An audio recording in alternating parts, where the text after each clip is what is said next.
Students, good morning to all of you. Today's topic is national income and related aggregates. See, this topic is really very easy if you know the basic concept. Now, let's start what we will discuss today. See, in this topic, we will discuss domestic territory, normal residents, and citizen. Okay. See, this domestic territory, now what do you mean by this? Here I have written, it means the political frontiers, borders of a country. In bracket I have written in or outside of the country.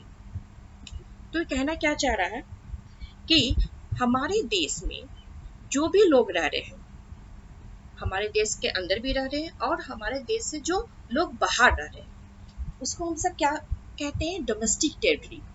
इसका कहने का मतलब हम किसी foreign लोग के बारे में बिल्कुल नहीं बात कर रहे हैं, हम अपने देश के लोगों का बात कर रहे हैं जो हमारे देश के अंदर रहते हैं और जो बाहर भी लोग काम कर रहे हैं। तो ये सब लोग इंक्लूड होंगे डोमेस्टिक टेरिटरी में। ठीक है, यहाँ कोई कंफ्यूजन नहीं होना चाहिए। डोमेस्टिक डोमेस्टिक मतलब ही क्या होता है? हम अपने कंट्री के लोग के बारे में हम कह रहे हैं। ठीक है, now next is normal residence. Residence मतलब क्या होता है? रहना। Normal means normal. So here I have written, it refers to an individual or an institution who ordinarily resides in a country for a period more than 1 year and center of economic interest lies in that country. See, इस normal resident के बारे में यह बताया गया है कि किसी भी देश में जो भी इंडिविजुअल है या इंस्टीट्यूशन है 1 साल या 1 साल से ज़्यादा समय तक रहते हैं तो उनको क्या कहते हैं? Normal residents. तो here I have written centre of economic interest. तो ये सेंटर ऑफ इकोनॉमिक इंटरेस्ट क्या? फॉर एग्जांपल कोई भी लोग किसी देश में 1 साल से अगर ज़्यादा रह रहे हैं, और इसका कहने का मतलब रह रहे हैं तो वहाँ काम भी कर रहे होंगे, वहाँ उनका कंजप्शन, एक्सपेंडिचर, सेविंग्स, इन्वेस्टमेंट सारा चीज वो उसी देश में कर रहे हैं, है ना? तो उसको हम क्या कहेंगे? Normal residence. ओके, तो अब यहाँ पर एक चीज ध्यान देना है कि हमारे फॉर एग्जाम्पल हम अपने देश की बात करें तो हम अपने देश की अगर बात करते हैं, आप देखते होंगे कि बाहर के भी लोग हमारे देश में रह रहे हैं, है ना? तो हमारे देश में रह रहे 1 साल से अगर ज्यादा रह रहे हो तो उसको भी हम कहेंगे नॉर्मल रेसिडेंस। ऐसा नहीं कि सिर्फ हम अपने देश के लोगों के बारे में यहाँ बात कर रहे हैं, नहीं। नॉर्मल रेसिडेंस कहने का मतलब होता है अगर हमारे देश में हमारे लोग तो रह ही रहे, अगर बाहर के लोग भी हमारे देश में रह रहे हैं, वही काम कर रहे हैं, वही इन्वेस्टमेंट कर रहे हैं, एक्सपेंडिचर कर रहे हैं, सेविंग कर रहे हैं और वो 1 साल से ज्यादा रह रहे हैं, समय तक रह रहे हैं, तो हम उसको क्या बोलेंगे? Normal residence. Okay, no confusion here. No next we will move to citizen. सबको पता है कि सिटीजन कैसे मिलती है। तो एक तो on the place of birth, जब किसी इंडिविजुअल या पर्सन का कहीं बर्थ होता है किसी जगह पर तो उसको वहाँ का सिटीजनशिप मिलता है। ठीक है, या नहीं तो दूसरा प्रोसेस है बाय सम लीगल प्रोविजन, या बहुत सा उसमें लीगल प्रोसेस करना पड़ता है जिसके थ्रू हम सबको सिटीजनशिप किसी भी कंट्री का मिल जाता है। तो ये 3 कॉन्सेप्ट आई थिंक क्लियर हो गया होगा, इसमें कोई कंफ्यूजन नहीं होना चाहिए।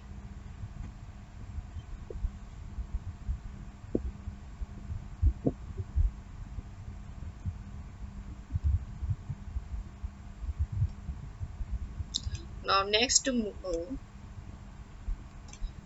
see here now we will talk factor income. Factor, you know what do you mean by factor? Factor means what? Factor of production क्या होता है?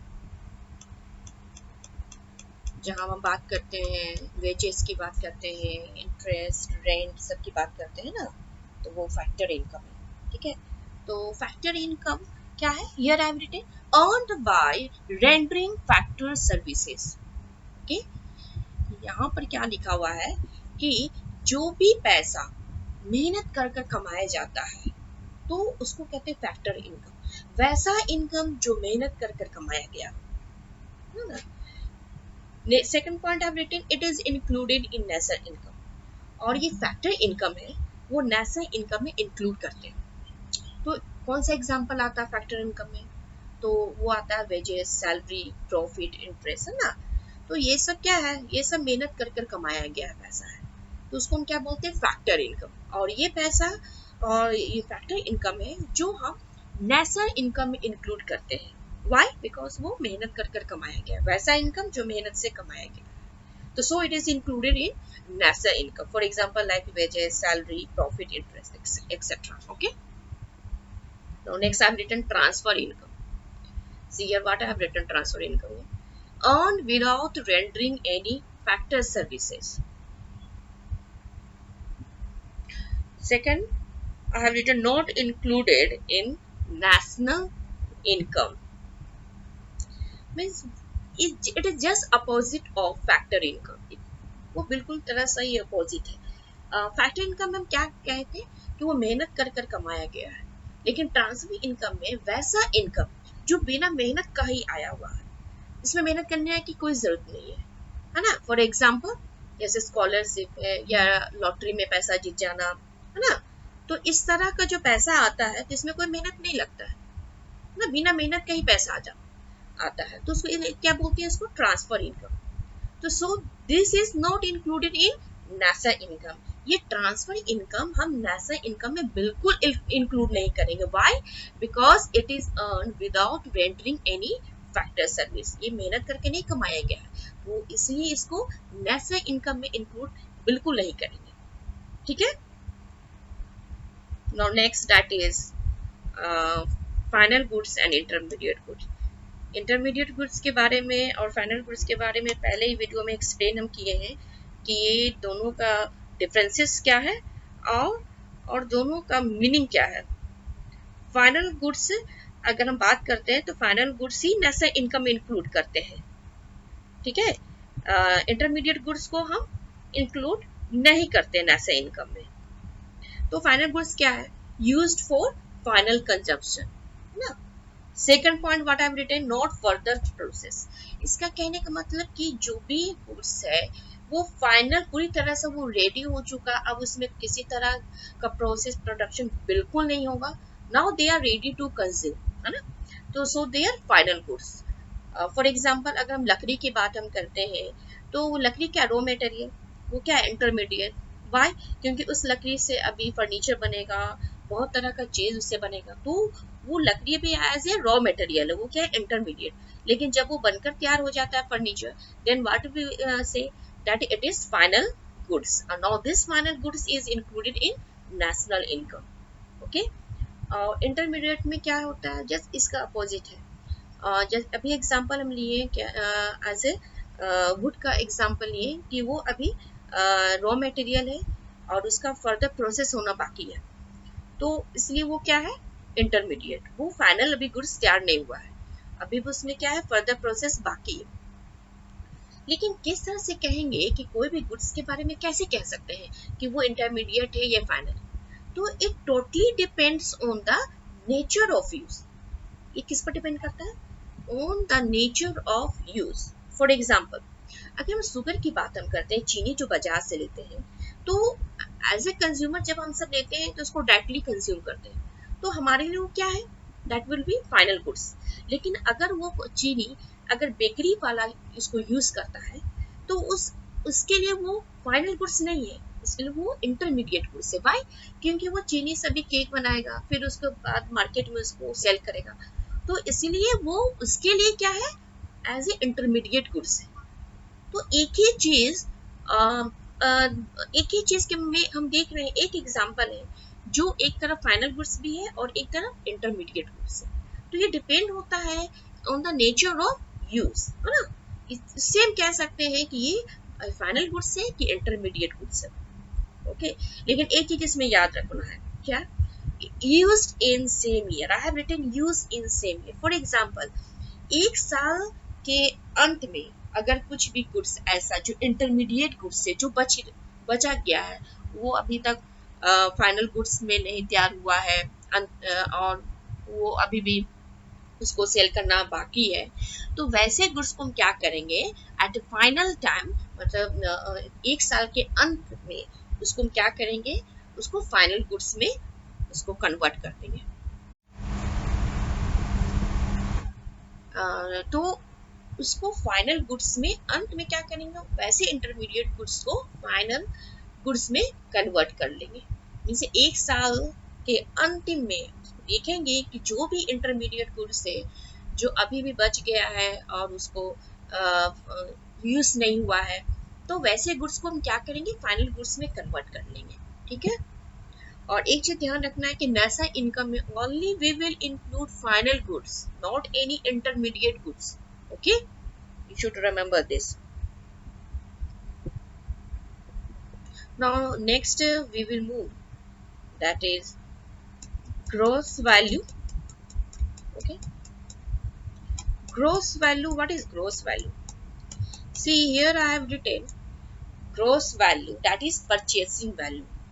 मतलब कहने का मतलब कोई भी प्रोडक्ट अगर हम लेते हैं मार्केट से तो उसकी एक वैल्यू होती है ना, तो उसको हम क्या बोलेंगे, purchasing value. For example, if I have purchased mobile at 10,000, है ना, 10,000 की अगर मोबाइल हम लेते हैं,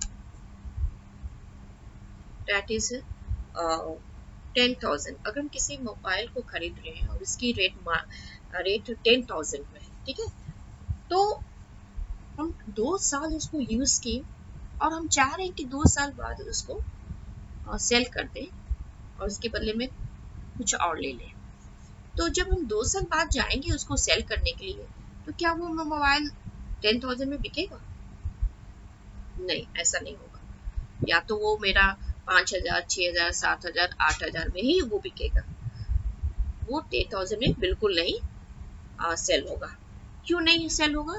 क्योंकि ये 2 साल तक हम इसका यूज किए हैं। ठीक है, तो जब 2 साल इसका यूज किया है तो क्या उसका जो एसेट का वैल्यू था वो उसका कम हो गया। इसलिए फॉर एग्जांपल अब वो मेरा जो मोबाइल है वो कितने में अगर बिकेगी, तो that will be sale at 8,000। तो सी हियर, तो नेट वैल्यू का मतलब ही होता है कि एक्चुअल वैल्यू अब क्या कितना रह गया, तो एक्चुअल वैल्यू उसकी कितनी रह गई, दैट इज 8,000। और depreciation what, a continuous reduction in fixed assets. तो हम 2 साल जो यूज किए उसका जो एसेट्स था वो क्या रिड्यूस हुआ है ना, that is known as depreciation. For example 10,000 की मोबाइल थी, ठीक है, अब उसकी actual value that is net value कितनी है, 8,000। अब दोनों को हम सब्ट्रैक्ट करते हैं तो वी विल गेट 2,000। ये 2,000 क्या है, ये 2,000 मेरा डेप्रिसिएशन है। ओके, ये 2,000 मेरा डेप्रिसिएशन है जो मेरा continuous reduction in fixed asset. Depreciation को हम क्या बोलते हैं, a continuous reduction in fixed assets. तो यहाँ पर एक फॉर्मूला यहाँ पर आता है, जो फॉर्मूला हम सबको याद करना है, that is gross minus depreciation equal to net value. अगर हम ग्रोस वैल्यू में अगर डेप्रिसिएशन मतलब माइनस कर देते हैं तो what we will get, net value. Okay, for example gross यहाँ पर कितना था, 10,000 माइनस डेप्रिसिएशन यहाँ पर कितना था, 2,000 इक्वल टू व्हाट, 8,000। तो 8,000 क्या था, that is net value, actual value. तो यहाँ से एक फॉर्मूला बनकर तैयार होता है। तो this formula we have to learn by heart. Okay, this is first formula of national income. You should write down or you should learn this formula. और एक चीज और, इस हम डेप्रिसिएशन को, here I have written new name of depreciation. Depreciation को हम 2-3 नाम से भी जानते हैं। डेप्रिसिएशन का मतलब सबको पता है, that is loss on fixed asset। तो इसको हम 2-3 नाम से जानते हैं। तो पहला एक नाम है करंट रिप्लेसमेंट कॉस्ट। अगर कहीं लिखा हुआ है current replacement cost, it means we are talking about depreciation. Second क्या लिखा हुआ है, रिप्लेसमेंट ऑफ फिक्स्ड फैक्टर।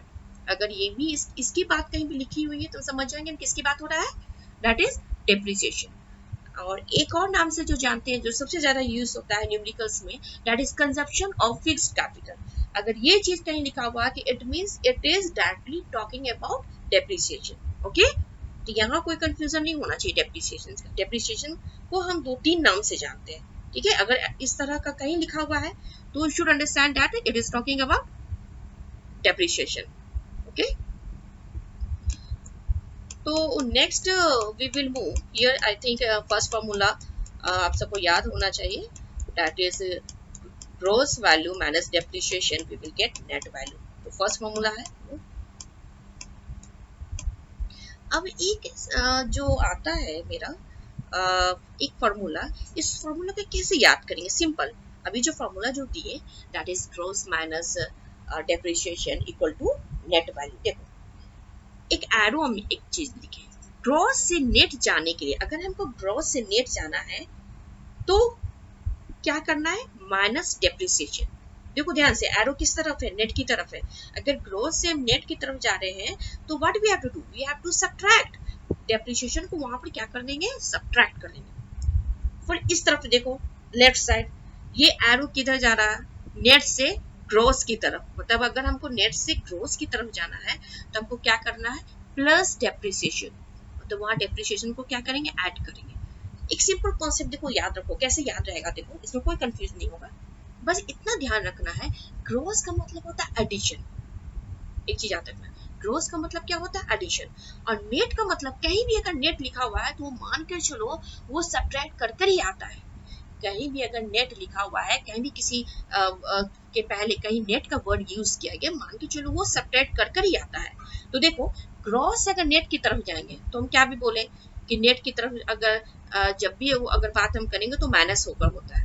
तो ग्रॉस से नेट की तरफ गए तो क्या किया? Minus depreciation. अच्छा, ग्रॉस की तरफ जाना, अगर नेट से ग्रॉस की तरफ जाना है तो एडिशन। भाई कि ग्रॉस का मतलब हम क्या बोले कि समझो कि एडिशन की बात हम करते हैं, तो जब हम ग्रॉस की तरफ मूव करेंगे तो वहां एडिशन करेंगे। किसका? डिप्रिसिएशन का। अगर हम ग्रॉस से नेट की तरफ जा रहे हैं तो we have to subtract. Net मतलब बस समझना कि सब्ट्रैक्शन। ये कॉन्सेप्ट याद रखोगे तो फॉर्मूला याद करने में आसानी होगी। ठीक है, नेट की तरफ जाना है तो माइनस, ग्रॉस की तरफ जाना है तो एडिशन। ये दो कॉन्सेप्ट हमेशा याद रखना है। ठीक है, now next move that is factor cost and market price. इस चैप्टर्स में हम बात करेंगे, दोनों चीज की बात करेंगे, factor cost and market price. देखो फैक्टर प्राइस में क्या होता है, फैक्टर कॉस्ट में क्या होता है कि हम क्या लिखे? Cost of production. कुछ अगर हम किसी पेन का प्रोड्यूस कर रहे हैं तो उसका कॉस्ट ऑफ प्रोडक्शन क्या है? मतलब किसी भी पेन को बनाने में जो लागत लगती है वो क्या है? तो दैट इज फैक्टर कॉस्ट। वो बनाने में वो कॉस्ट ऑफ प्रोडक्शन कितनी लगी है। फॉर एग्जाम्पल किसी भी पेन बनाने का जो लागत है एक पेन का, वो हमको 8 रुपया लगा है। ठीक है, तो that is cost of production. अब इधर क्या लिखे? Market price. ब्रैकेट में क्या लिखे? Sale price. अब सोचो कि 8 रुपया हमको बनाने में लगा है, क्या मार्केट प्राइस में हम वही रेट में सेल करेंगे?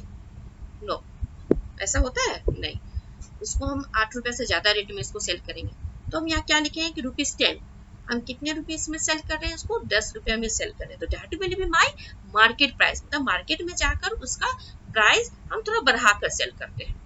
तो 8 रुपया दैट इज क्या था? 8 rupees that is factor cost and this 10 rupees that is my market price. अब ये बात याद रखना है कि अगर 8 रुपीज कॉस्ट ऑफ प्रोडक्शन है और 10 रुपीज मेरा मार्केट प्राइस है, तो ये जो दोनों को अगर हम सब्ट्रैक्ट करते हैं तो वी विल गेट ₹2। ये 2 रुपया क्या है? ये 2 रुपीज ये क्या है? तो देखो यहाँ पर 2 रुपीज यहाँ पर हम लिख रहे हैं NIT। क्या ये? NIT क्या है? Net indirect. ब्रैकेट में क्या लेके? Net indirect tax. इस 2 रुपया को हम क्या बोल रहे हैं? Net indirect tax. अब देखो हम एक नेट का बात हम किए थे ना, अभी थोड़ी देर पहले बात कर रहे थे कि नेट जहां भी होता है ना, समझो वो माइनस कर कर ही निकलता है। एक चीज हमेशा याद रखना। देखो एक फार्मूला, एक दूसरा फार्मूला आ गया कि इस NIT का जो है निकालने का एक और फार्मूला आ गया, क्या? इनडायरेक्ट टैक्स माइनस सब्सिडी, है ना। ये NIT अगर कहीं निकालना है तो इसका फार्मूला, सेकंड फार्मूला क्या है? Indirect tax minus subsidy. Subsidy क्या है? जैसे कि आप देखते होंगे कि जो बिजनेसमैन है, जो प्रोड्यूसर है, उनको सब्सिडी मिलती है। किसके द्वारा? गवर्नमेंट के थ्रू उनको सब्सिडी मिलती है। फॉर एग्जाम्पल वो कुछ मशीन करते हैं तो सरकार उस पर सब्सिडी देती है, मशीन पर कुछ छूट देती है, discount. That is known as subsidy.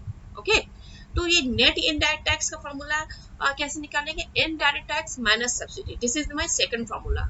So first formula क्या था? That is gross value minus depreciation equal to net value. ना सेकंड फॉर्मूला क्या है मेरा? Indirect tax minus subsidy. मतलब NIT को निकालने का एक फॉर्मूला क्या है? Indirect tax minus subsidy. देखो उसके नीचे में वही सेम चीज हम किए। देखो फैक्टर कॉस्ट से अगर हमको मार्केट प्राइस जाना है, जैसे यहाँ पर एग्जांपल लिए थे, फैक्टर कॉस्ट 8 रुपया है और मार्केट प्राइस जाने के लिए हमको क्या करना होगा? माइनस करेंगे कि एडिशन करेंगे? Of course we have to add. Market price में तो बढ़ा कर ना थोड़ा बेचेंगे, ऐसा थोड़ा ना कि 8 सी यहाँ फैक्टर कॉस्ट 8 रुपीज है और एमपी है 10 रुपीज। तो फैक्टर कॉस्ट तो हमको एमपी से जाना है, एमपी में अगर कन्वर्ट होना है तो उसमें हम क्या कर रहे हैं, एनआईटी को प्लस कर रहे हैं। जाहिर सा बात है 2 रुपीज हम ऐड कर कर ही मार्केट प्राइस में बेचेंगे। अगर हमको एमपी से फैक्टर को जाना है तो यहाँ एग्जांपल के थ्रू बहुत अच्छे से समझाया है कि 10 रुपीज से अगर मार्केट प्राइस था और फैक्टर कॉस्ट कितना था 8 रुपीज, अगर हमको 10 रुपया से हमको 8 रुपया जाना हो तो क्या करेंगे, माइनस करेंगे प्लस करेंगे, of course we will do subtract. तो यहाँ पर एनआईटी क्या कर रहे हैं, that is net indirect tax, इसको माइनस हम कर रहे हैं। बस इतना कॉन्सेप्ट याद रखना है कि फैक्टर कॉस्ट से एमपी में जाने के लिए हमको प्लस करना है एनआईटी और एमपी से एफसी जाने के लिए हमको माइनस एनआईटी करना है।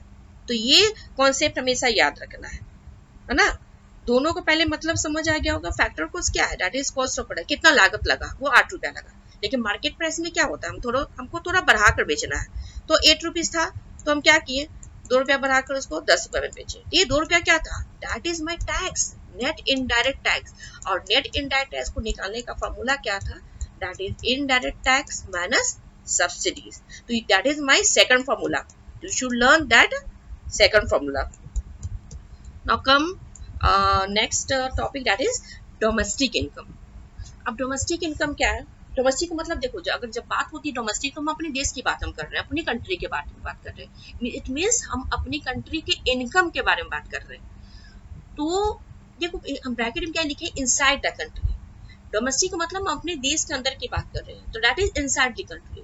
हमारे देश में के लोग, हमारे देश के लोग जो हमारे देश में काम कर रहे हैं, हम उनकी बात कर रहे हैं। तो फॉर एग्जाम्पल ये 100 रुपीज है, ठीक है, उनका अर्निंग आ रहा है 100 रुपीज। तो ऐसा थोड़े ना है कि हमारे देश जो लोग हैं सिर्फ हमारे देश में ही रहते हैं, वो तो फॉरेन में भी रहते हैं ना, विदेश में भी रहते हैं। क्या उनका पैसा नहीं जुटेगा, ऑफकोर्स उनका पैसा जुटेगा। तो देखो नेशनल लिखे, नेशनल का मतलब होता है इनसाइड प्लस आउटसाइड। तो नेशनल में हम जोड़ेंगे वैसे लोग, वैसे इंडियन जो हमारे अपने देश में जो रहते हैं, कमा रहे हैं, और वैसे लोग इंडिया, वैसे इंडियन लोग जो अपने देश से बाहर या फॉरेन में पैसे कमा रहे हैं। तो दोनों को अगर जोड़ देते हैं तो we will get the national income. What we will get, the national income, inside plus outside. तो दोनों को जोड़ देते हैं, जैसे 100 रुपीज हमको अपने डोमेस्टिक इनकम से मिलता है और 20 रुपीज जो लोग इंडियन लोग जो बाहर जो फॉरेन में काम कर रहे हैं 20 रुपीज, तो दोनों को जोड़ देंगे तो that will become the national income. तो दोनों को जोड़ रहे हैं तो कितना आ रहा है 120।